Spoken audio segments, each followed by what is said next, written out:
Hello and welcome to the very last installment in the Remote Ready Deep Dives. This last installment is around staying connected, really important at this time. Lots of people are going through a very challenging transition and some might not even realize the transition they're about to go through until they're going through it. So it's a really important one to finish on. I'm going to cover a couple of really important things that I think are worth considering for contact centers. The first one is to use the tools that you have to start to hack into some really cool ways to connect. So things like Zoom, things like Slack, Microsoft Teams all have good chat functions in there. As far as Teams and Slack go, set up some channels in there that your people can informally connect on. I mentioned this one before around coffees and lunches. They're really good, but also some other stuff around something that we do here at the Agile 11 is a thanks channel. So people can just post in thanks at any time for something that someone has done to help them out. You can also put in there some more fun things like teams working from home sharing playlists if it's possible to listen to work and chat to customers at the same time. Maybe not, but an idea on how creative that you can start to be with using some of those channels. You can also, in a lot of those, use a emoji to show people what your status is. There's preset ones, but you can also put in emojis that let people know how you're feeling. So you as a team could agree on a few different emojis that say when you're feeling upbeat, when you're feeling down, when you're feeling frustrated or tired. And that gives your team a chance to see how you're feeling without actually physically seeing you like they would when you walk in to the contact center in the morning.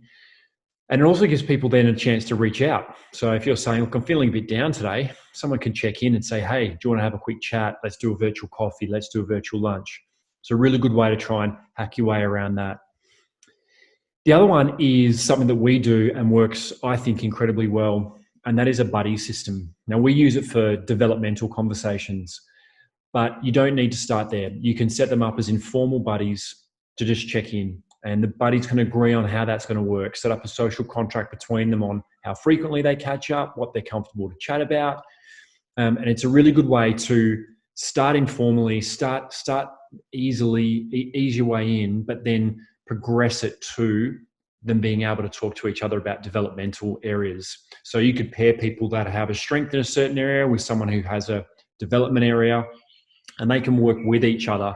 It doesn't have to be the same buddy partnership both ways.